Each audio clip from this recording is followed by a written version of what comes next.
Saya nak cerita tentang pengalaman bersalin semasa PKPB.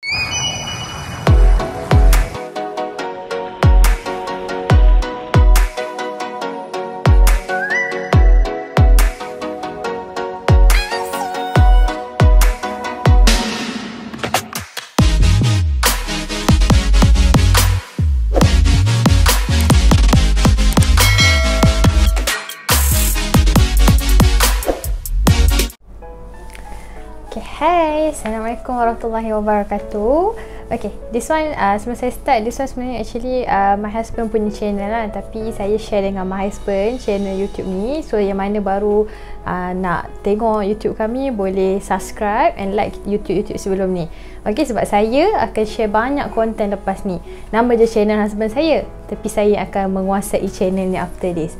Okay, so saya nak cerita tentang pengalaman bersalin semasa PKPB. Okay, sebelum saya lanjut, saya perkenalkan diri. Saya Farah Hena Idora, boleh panggil saya ataupun kenali saya sebagai Idora.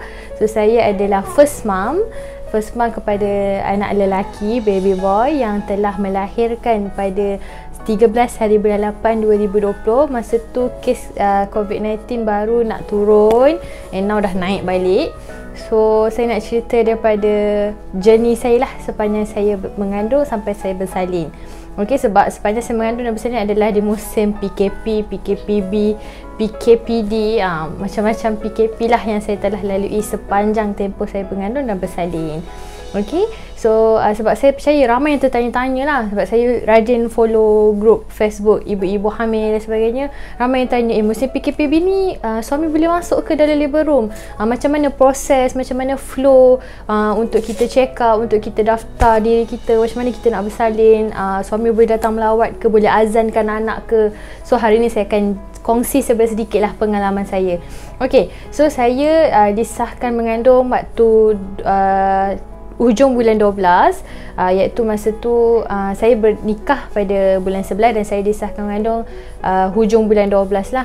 Okay, so saya masa early mengandung tu saya tak ada mabuk sangat, tapi start sebulan kandungan saya masuk, sebulan dan kedua bulan saya mabuk teruk.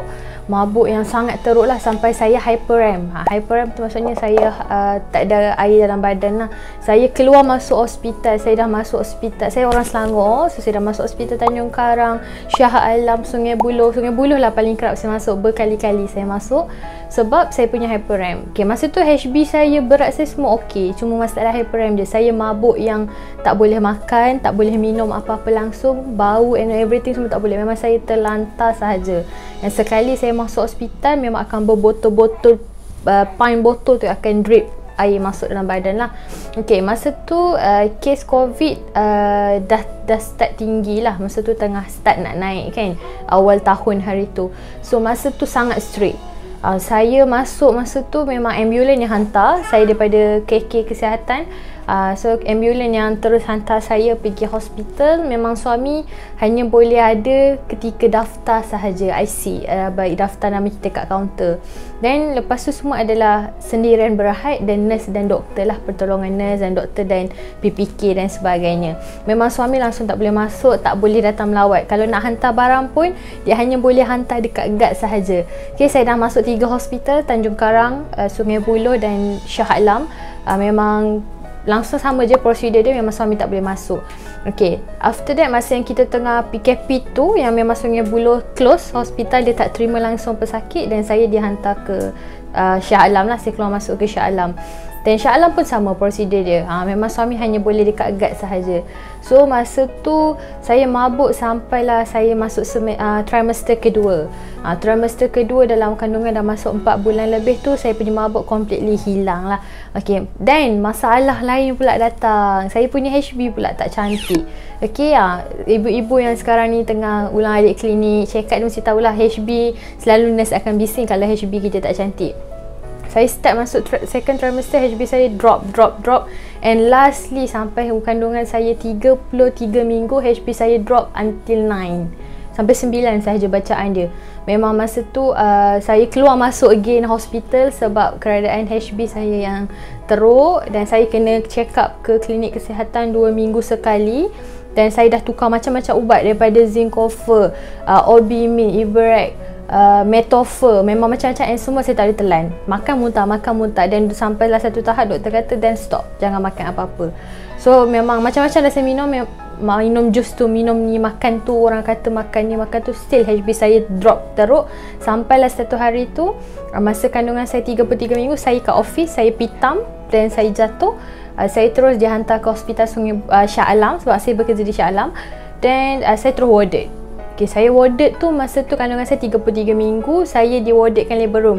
Rezeki saya, kenapa saya warded tadi, saya bersyukur kenapa saya kata rezeki, sebab saya dapat melihat suasana macam mana nak bersalin dan sebagainya di hospital Shah Alam. Masa tu saya masih berfikir-fikir, nak bersalin kat hospital Shah Alam ke nak bersalin kat hospital Sungai Buloh, sebab masa saya bersalin tu hospital Sungai Buloh dah dibuka balik untuk terima pada ibu bersalin, ibu ni nak melahirkan lah.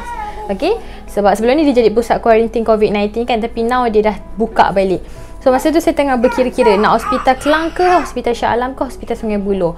Dan saya sama je, Shah Alam pun servis dia bagus, everything bagus. Dan masa saya warded tu, saya kena drip iron berapa pint saya tak ingat. Sebab bacaan HB saya rendah, nadi saya laju dan sebagainya, tapi alhamdulillah baby okey lah. Then after that, lepas saya discharge, alhamdulillah HB saya naiklah sedikit daripada 9 naik 10, 11, 10, 11 dan until saya punya kandungan 36 minggu. Okay, bila kandungan saya 36 minggu, saya ada saya melahirkan pada kandungan saya 37 minggu. Masa kandungan saya 36 minggu, saya ada false contraction lah, fall alam lah. Okay, fall alam ni masa saya 36 minggu tu, saya ingat saya dah nak bersalin. Okay, sebab saya ialah first mom, kita tak tahu tak ada pengalaman. Okay, saya nak pesan, lain orang lain tanda dia. Macam orang kata setengah orang dia akan keluar blood spot, okay, ada darah. Ada setengah orang dia keluar air, ada setengah orang dia tak ada apa-apa tanda, ada setengah orang dia sakit perut. Dia ada macam-macam tanda. Then you must know yourself lah. Tapi saya faham pada ibu yang sebelum, tapi kita kena sentiasa bersedia. Kalau rasa sakit sikit ke, rasa macam baby kurang gerak, then immediately go to hospital. Dan masa I punya kandungan 36 minggu, I ada false alarm tu, baby saya kurang gerak, which mean sepatutnya by 6 PM selalunya anak saya dah complete lah 10 gerakan tu, tapi hari tu dia tak complete. Then husband saya kata, oh we should go to hospital. Then we go to hospital Sungai Buloh, again warded sebab masa tu dah 36 minggu kan. Then masa tu prosedur dia agak ketat lah.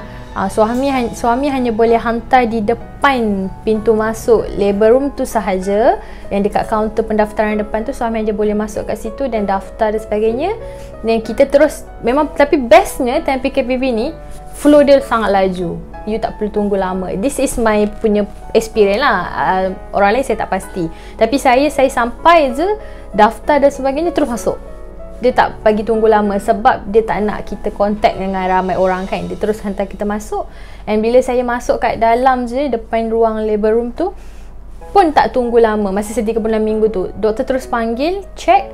Dia check jantung baby tu kan. Dia check jantung baby, CTG tu, dan dia check bukaan. Dan masa tu bukaan saya baru 2 cm. So bukaan saya baru 2 cm, baby semua. Tapi saya still kena warded sebab baby kurang gerak. Tapi saya warded dalam sehari je. Dia monitor gerak baby dan semuanya. Alhamdulillah baby saya dah okey balik, gerak cukup dan sebagainya. And jalan saya pun baru buka 2 cm sebab saya nak sulung kan, doktor kata lambat. So saya dibenarkan discharge. Saya warded tu hari Khamis, saya discharge hari Jumaat. Dan again hari Selasa minggu depannya tu saya warded again. Kali ni memang bersalin betul. Okay, cerita dia macam ni. Saya ibu yang tiada tanda lah. Orang kata sehari 2 hari dia akan ada tanda, tapi saya punya tanda dia lain sikit. Saya tak ada keluar darah, saya tak ada sakit perut dan sebagainya. Saya Selasa malam tu, Isnin malam tu saya punya perut keep mengeras tau. Dia mengeras yang tegang, memang tegang sangat. Tegang, lepas tu dia, baby saya tu kurang gerak. Okay, lepas tu husband saya cakap nak pergi hospital. Dan I said to my husband, no need lah sebab mungkin false alarm. So saya malas lah nak pergi hospital dan sebagainya. Tapi saya keep monitor gerak baby saya lah. Dan alhamdulillah cukup. So saya pun let it go je lah, macam tak ada apa kot tu kan. Dan Selasa pagi, if I'm not mistaken, sebab I bersalin hari Rabu.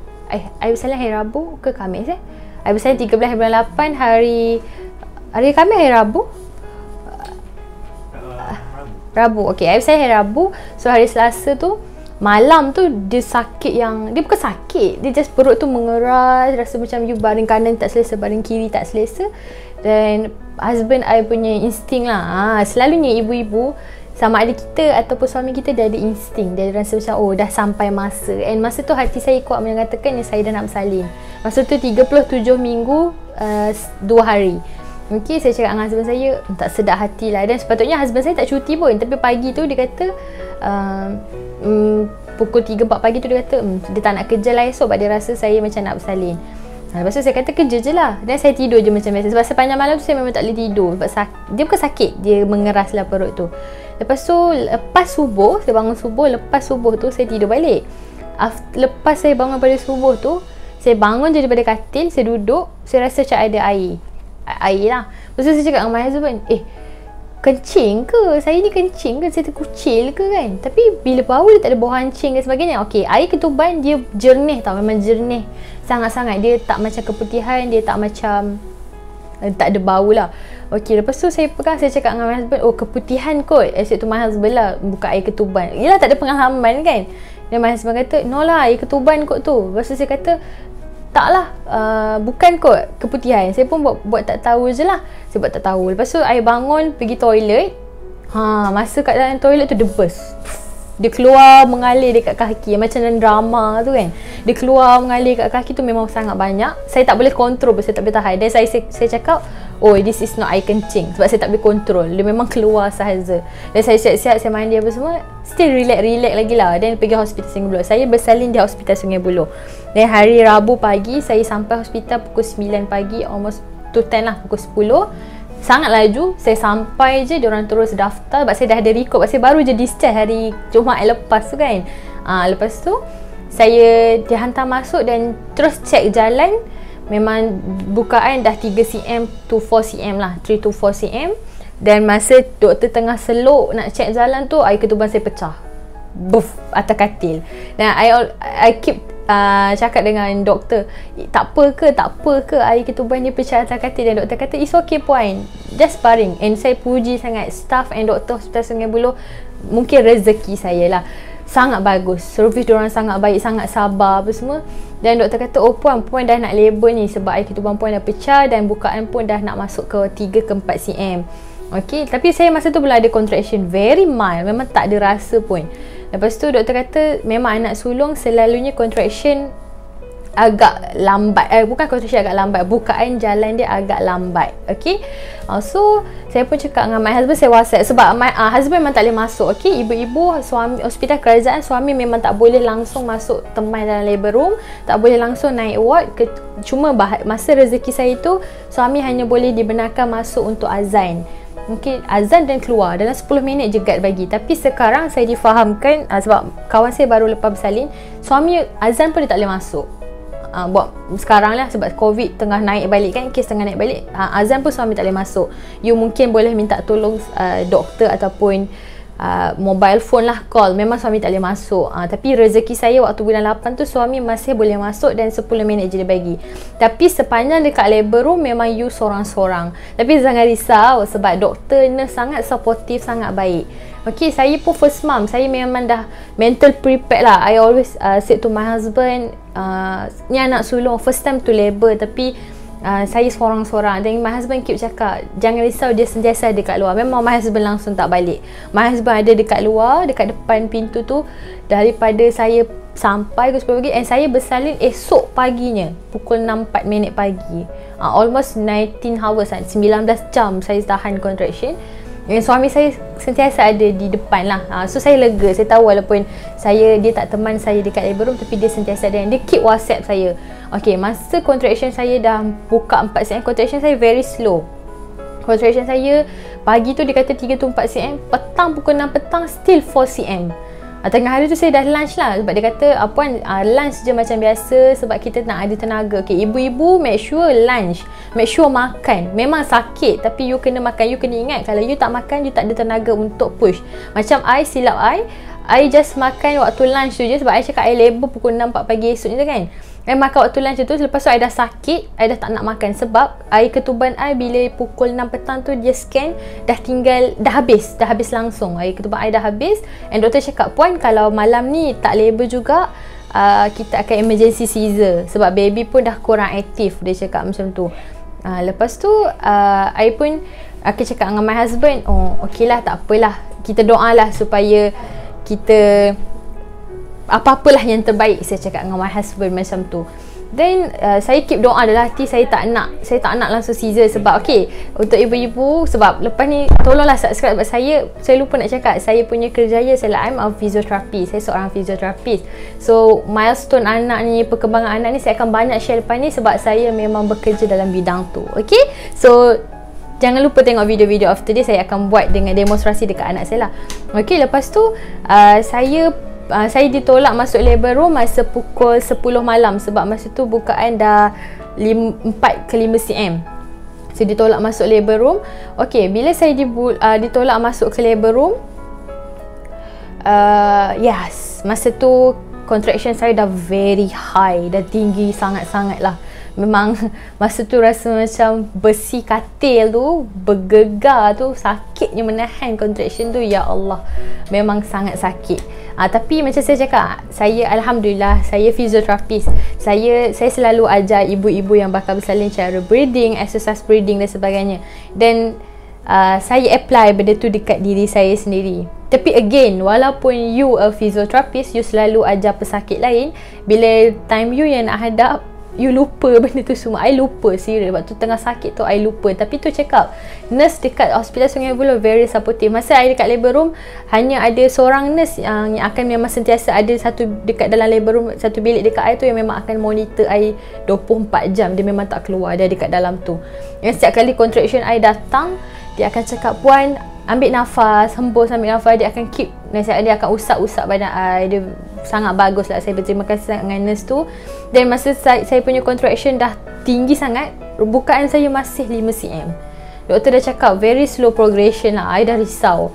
I dah macam, ya Allah, cepatlah buka. Sebab memang sakit yang teramat sangat lah. Baby pun dah kurang gerak, graf dah agak tak cantik. Doktor dah cakap untuk standby lah, untuk masuk emergency Caesar. And masa tu memang dah sangat sakit. Tapi nurse tu keep cakap, dia kata, puan doalah supaya normal, doalah buat puan anak sulung. Memang agak lambat. Masa tu saya memang sakit, saya senyap je. Saya seorang yang sakit, saya senyap. Saya memang senyap 1000 bahasa, saya senyap. Sampai nurse datang check saya punya bacaan contraction tu. Sampai nurse tu cakap dengan doktor, puan, contraction puan dah tinggi ni, puan sakit tak? Sampai saya cakap, boleh senyap tak? Sebab saya memang tak bersuara langsung. Saya diam 1000 bahasa. Saya hanya menahan sakit lah. Saya tak menangis. Dan saya langsung tak menangis. Sebab saya memang tahu kalau menangis, kalau kita menjerit, kita meraung, kita punya energi akan habis. So I simpan energi I untuk push nanti. Then tu ini masa pukul 5 pagi, doktor datang check, buka jalan. Alhamdulillah, doktor kata, puan, alhamdulillah dah 8 cm. Dia cakap macam tu. So I macam, lega dah 8 cm. I pun dah excited. Padahal sakit tu, tapi I dah excited. Anak I dah nak keluar. Dia cakap macam tu. Lepas tu pukul 5.45 something tu, doktor check lagi. Doktor kata, puan baru 8 cm. Tapi I cakap, doktor, saya nak berak. Doktor, I nak berak. Lepas tu nurse cakap, masa tu doktor tak ada, doktor keluar. Lepas tu tinggal nurse je. Ada 2 orang nurse di dalam tu.